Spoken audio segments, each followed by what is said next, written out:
Nagpapasalamat kami sa Panginoon dahil minsan sa buhay namin ay ginamit kami ng Panginoon upang magsimula ng isang church sa lugar na to.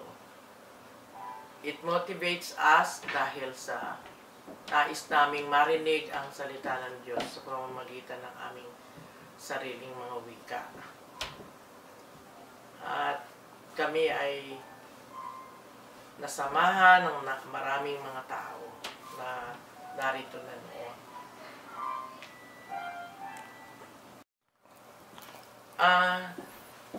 Sa simula ay nais naming magkaroon ng lugar para sa sambahan. Nanay Meli and kami, mag-asawa, ay nakipag-usap sa kanya na mayroong simbahan doon sa tabi ng kanilang bahay. Iyon ay sa Boros and Andrews. Dahil nakatira sila sa Magnus, ay pangalan ay United Church of Christ, na kamukha ng United Church of Christ sa atin. Kaya naisip namin na the same ang doctrines, the same ang pamamaraan ng pagsamba. Kaya ang Nanay Meli muna ang pinapunta namin sa simbahan na yon, at nakita niya na ganoon nga. Sumunod na linggo ay sumama na kami sa kanila.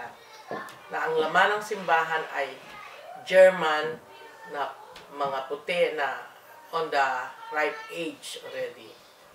And ang naging pangalan ng aming simbahan noon ay Salem United Church of Christ. Nang nag-develop kami ng Pilipino, United Church of Christ ay pinangalanan ng unang pastor na si Pastor Rolando Lazaro, Filipino Community United Church of Christ. So, pagkatapos noon ay nagkaroon na kami ng all registrations are filled at nagpatuloy na ang serbisyo.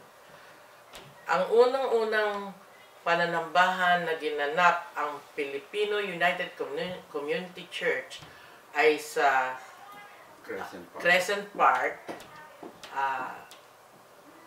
Pagkatapos ng isang linggo doon, lumipat na kami sa Union Center sapagkat na ng mga panahon na yon ay yun ang open sa amin.